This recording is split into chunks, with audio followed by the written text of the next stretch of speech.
여러분 반갑습니다. 우리 성서교육 세미나 하고 여러분 다시 마태복음 두 번째 강의를 시작하도록 하겠습니다. 어떻게 좀 잘 쉬고 계세요? 잘 쉬고 계시는지 모르겠는데 틈틈이 휴식도 취하시고 운동도 하시고 건강한 시간을 보내시길 바라요. 우리 앞에서는 마태복음에 대한 전반적인 내용을 한번 살펴봤는데 이제 이번 두 번째 시간에는 마태복음의 특징에 대해서 한번 살펴보려고 해요. 자, 일단 마가복음하고 제가 아까 비교를 했었어요. 그죠? 마가복음하고 비교를 하면서 마태복음은 마가복음을 참조해서 썼다. 그런데 마태복음은 이제 마가복음을 참조해서 자기의 기록을 예수님에 대한 이야기를 해주고 싶은데 마가복음에 없는 것들을 조금 더 더해줬으면 하는 마음이 마태에게는 있었어요. 자, 그 중에서도 특별히 마태는 마가복음에 예수님의 탄생 이야기가 없는 것, 그 다음에 예수님의 어떤 그런 어릴 때의 이야기가 기록되지 않은 것에 대해서 좀 아쉬운 마음이 있었어요. 그래서 마태는 그 부분을 더해주고 있어요. 자, 그런데 본문을 우리가 분석하기에 앞서서 한번 질문을 한번 먼저 해보도록 해요.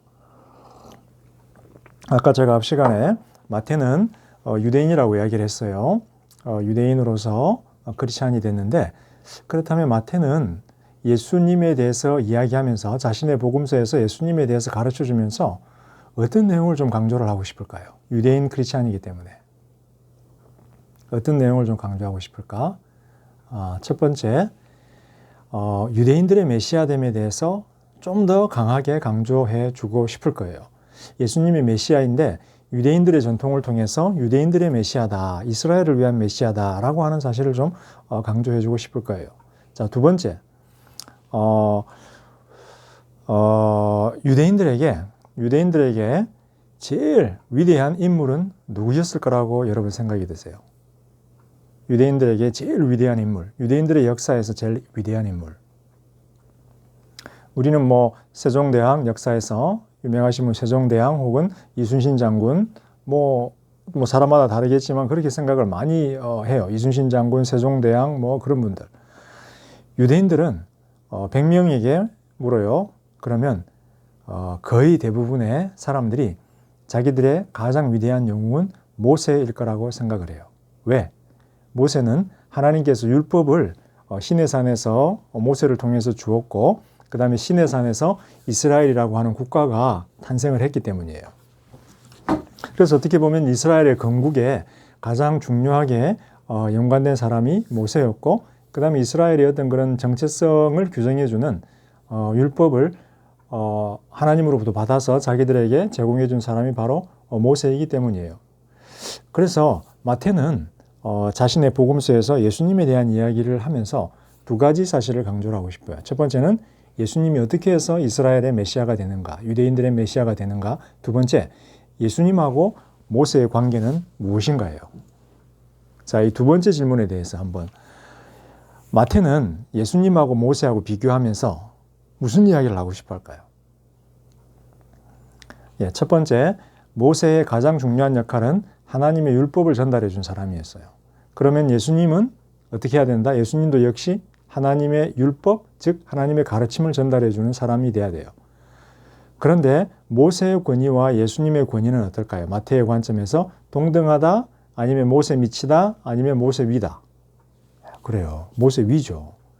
유대인들은 모세가 제일 뛰어난 선지자고 선생이라고 생각했지만 마태에게는 그렇지 않았어요. 마태는 예수님은 모세를 초월하는 뛰어넘는 선생이다. 하나님으로부터는 아들이다. 라는 걸 주장하고 싶었어요. 이 주장은 이미 마가복음에서 등장을 했어요. 우리가 변화산상 이야기 지난주에 살펴볼 때에 모세와 엘리야가 변화된 예수님 옆에 등장을 했는데 하나님께서 모세와 엘리야한테 이야기하는 것이 아니라 예수님한테 이는 내 사랑하는 아들이다 라고 이야기를 했어요. 모세와 엘리야라고 하는 선지자는 하나님의 아들이라고 불리지 않았어요. 하나님의 종들이죠. 근데 예수님은 하나님의 아들이다 라고 하나님이 분명하게 알려줬어요.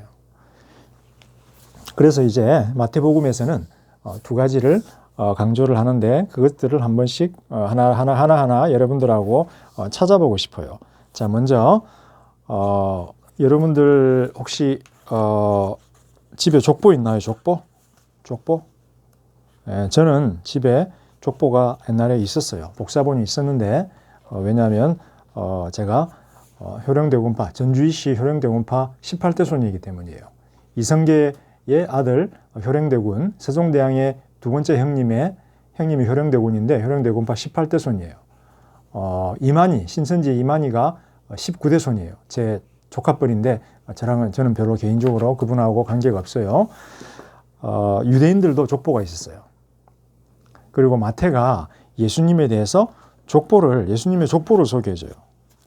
그래서 예수님 족보를 소개하는데 여러분들이 지금 마태복음을 한번 잠깐 펴보세요. 마태복음 1장. 마태복음 1장을 한번 펴보시면, 자, 1장을 한번 펴보세요. 1장 1절.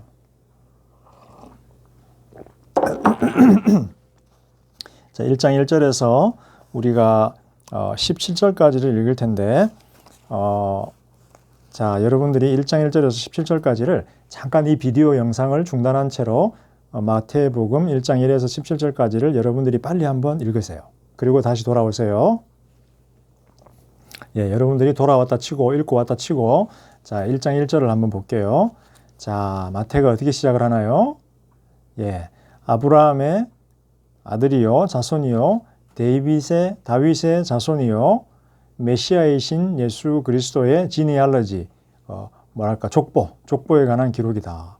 마태는 예수님의 족보 이야기로 시작을 해요. 족보 이야기. 족보에는 뭐가 담겨 있어요? 예수님의 아버지가 누군지, 할아버지가 누군지, 그의 조상들이 누구인지에 대한 중요한 족보가 담겨 있어요. 자, 그런데 보면 2절에 예수님의 족보의 제일 위에는 누가 있나요?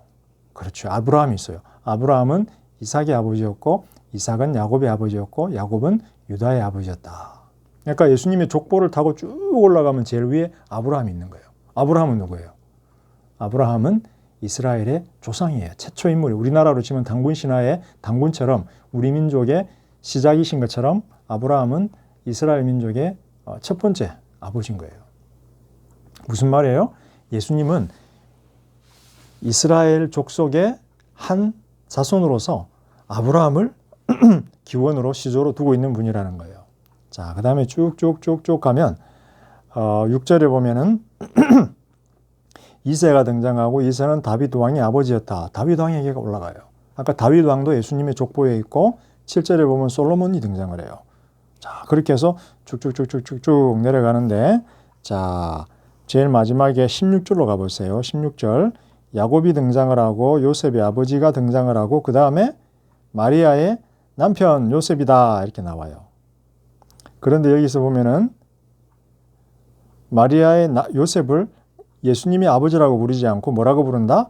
마리아의 남편이다. 그리고 예수님은 누구를 통해서 낳았다? 마리아를 통해서 낳았다. 그래서 메시아라고 불리는 예수님의 어머니 마리아의 남편이 요셉이라는 거예요. 자, 여기서 마태는 왜 요셉을 예수님의 아버지라고 부르지 않을까요?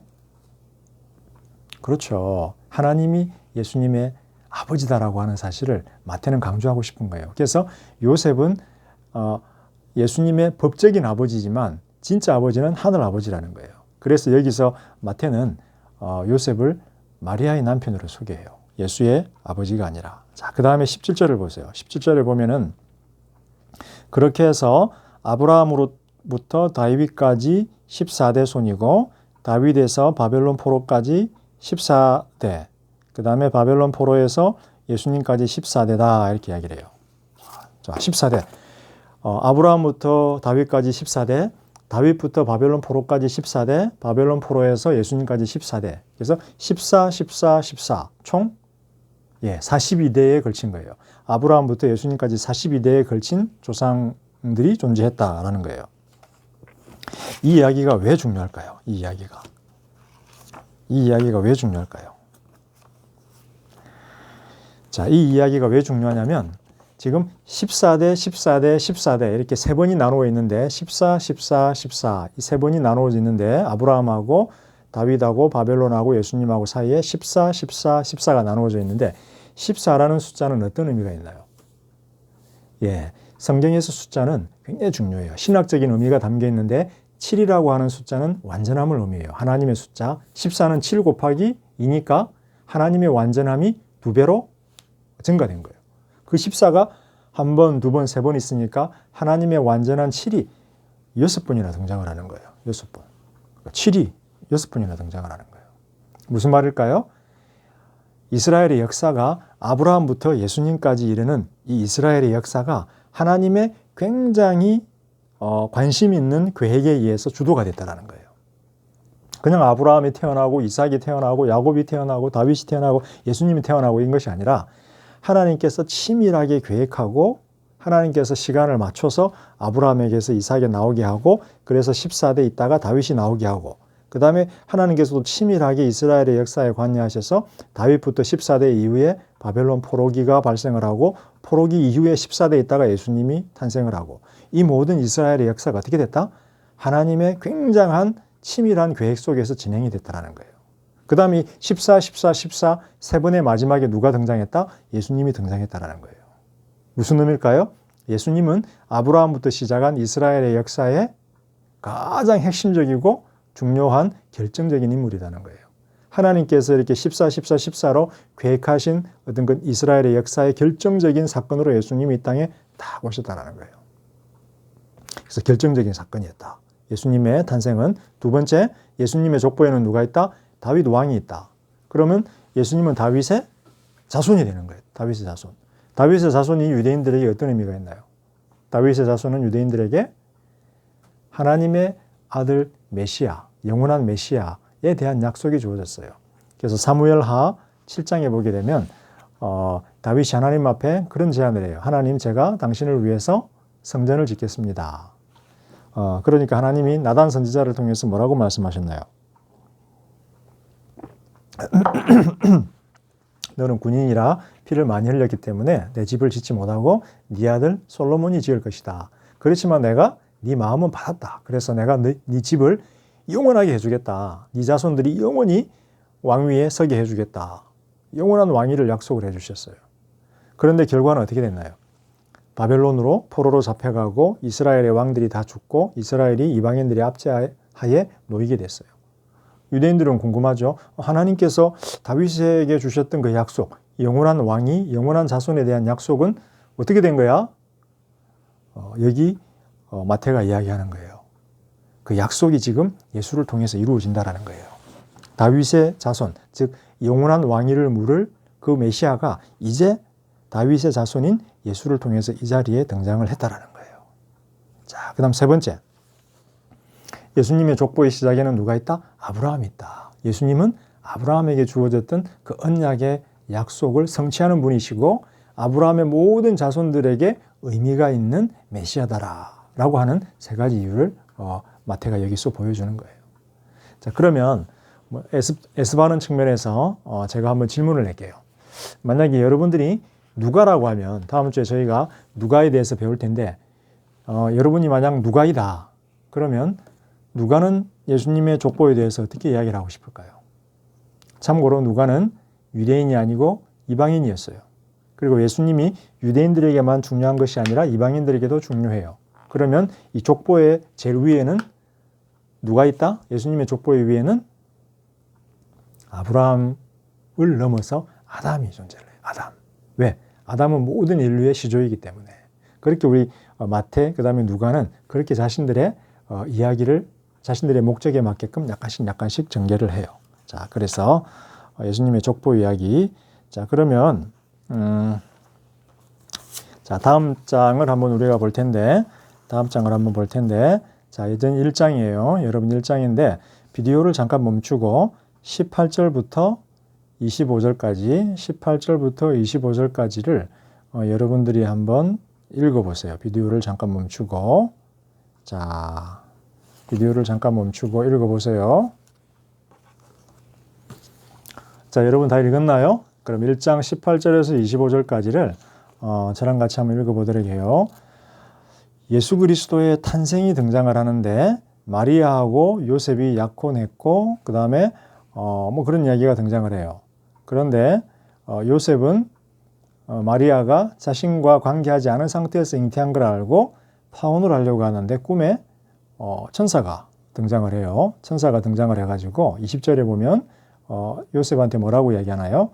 다윗의 자손 요셉아, 마리아 데려오기를 무서워하지 말라. 그에게 잉태한 자는 성령으로 말미암아 된 것이다 라고 이야기를 해요.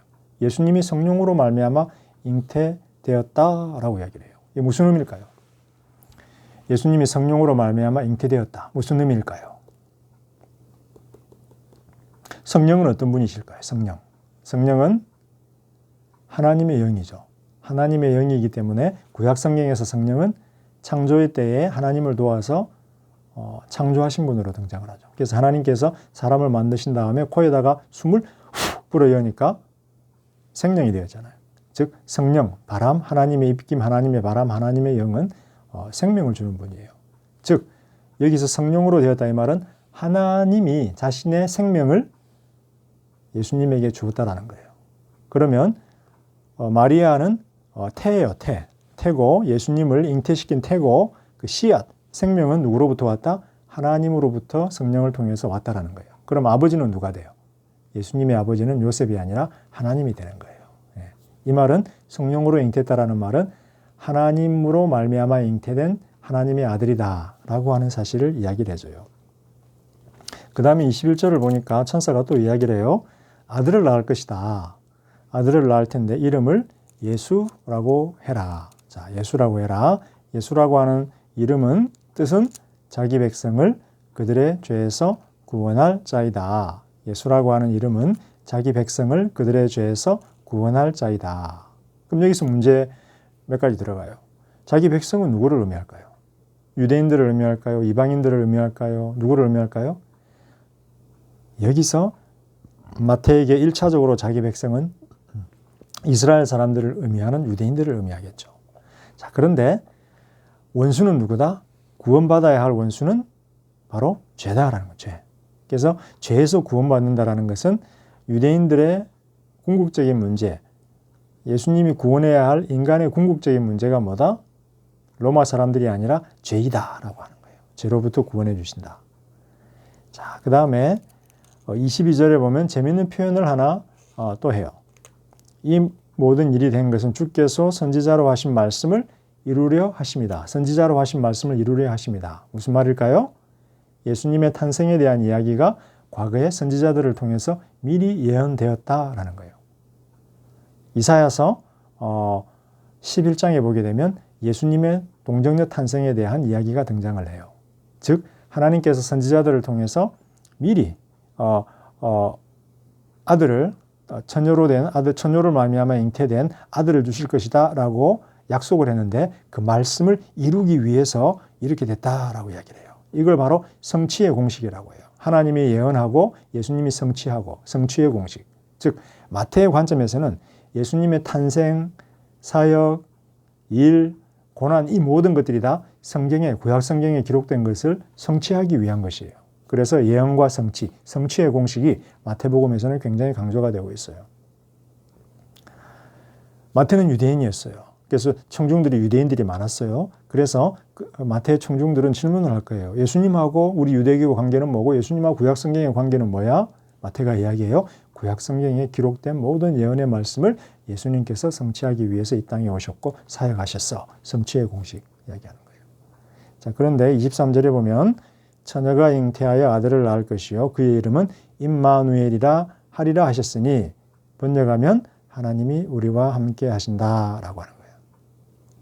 여기 보면 처녀가 잉태하여 아들을 낳을 것이니 이것은 이사야 7장 14절에 나오는 말이에요. 이사야 7장 14절에 나오는 말인데 마태는 이사야 7장 14절에 동정녀 탄생, 동정녀 잉태의 예언이 여기서 예수님을 통해서 성취되었다라고 주장을 해요. 자, 그런데 예수님에게 이름이 하나가 더 주어져요. 이름이 하나. 그 이름은 뭐다? 임마누엘이에요. 임마누엘. 예수님의 이름이 임마누엘. 임마는 경상도 사투리로 욕이에요. 야 임마.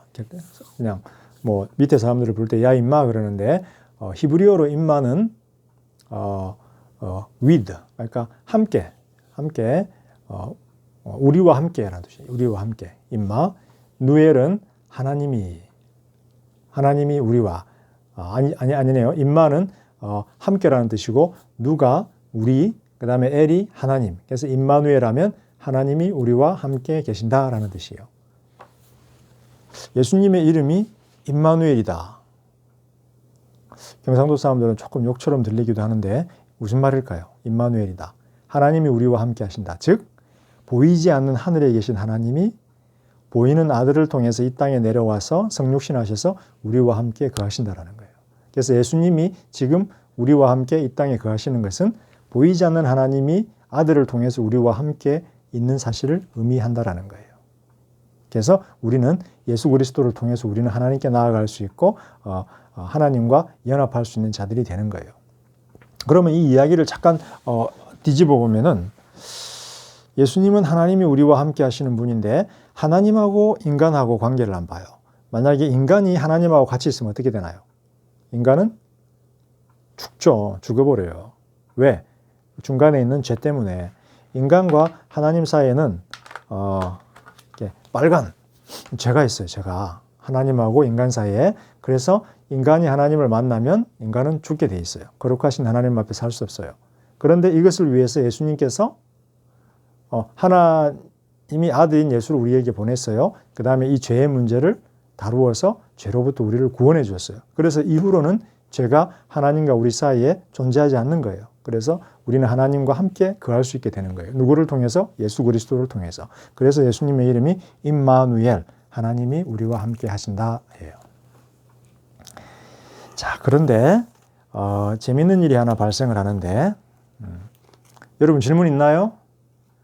일단 좀 질문을 해야 교수님이 좀 쉬고 그러는데 여러분들 질문을 할 수가 없으니까 여러분 질문을 해도 마음속으로만 하고 제가 들을 수가 없으니까 혼자 계속 떠들게 돼요.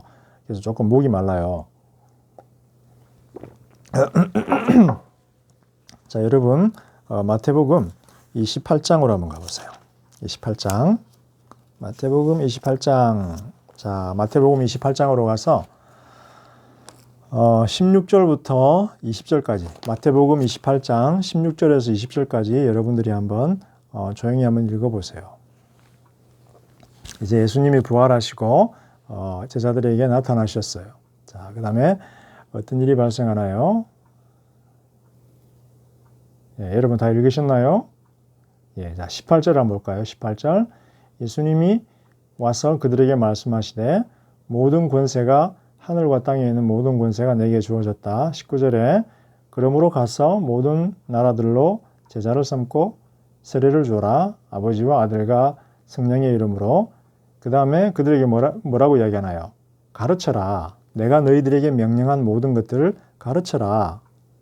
봐라. 내가 너희들과 항상 함께 있을 것이다. 끝날까지. 자, 여기 보면 20절의 마지막에 뭐라고 이야기하나요? 내가 너희들과 항상 함께 있을 것이다. 임마누엘. 시작할 때는 예수님을 통해서 뭐예요? 하나님이 사람들과 함께 있었죠. 하나님이 우리와 함께 하신다. 그런데 이제는 예수님이 하나님처럼 높아지신 다음에 하나님 우편으로 높아지신 다음에는 예수님이 이제 내가 너희들하고 항상 함께 있을 것이다 라는 거예요. 하나님이 예수님을 보내면서 하나님이 예수님하고 함께 있어요. 이제는 예수님이 제자들을 보내요. 세상으로. 그러면서 예수님이 제자들하고 함께 있는 거예요. 임마누엘 신학이잖아요. 예수님이 우리와 함께 있는다. 예수를 통해서 하나님이 우리와 함께 있었고 이제 우리를 통해서 예수님이 우리와 함께 계시고 자, 근데 이 사실에는 중요한 신학적인 내용이 하나 담겨 있어요. 예수님이 부활하셔가지고 승천하셔가지고 하늘로 가셨는데 어떻게 예수님이 지금 우리랑 함께 계세요? 예, 성령을 통해서예요. 그래서 바로 앞에 보면은 아버지와 아들과 성령의 이름으로 세례를 주고, 즉 예수님이 하나님이 아들을 보내시고 아들이 올라간 다음에는 아들이 성령을 보내시고 성령을 통해서 우리와 예수님이 함께 하시는 거예요. 그러니까 임마누엘 신학이에요. 자, 여기까지 이렇게 하도록 하고 지금 시간이 25분이 됐네요.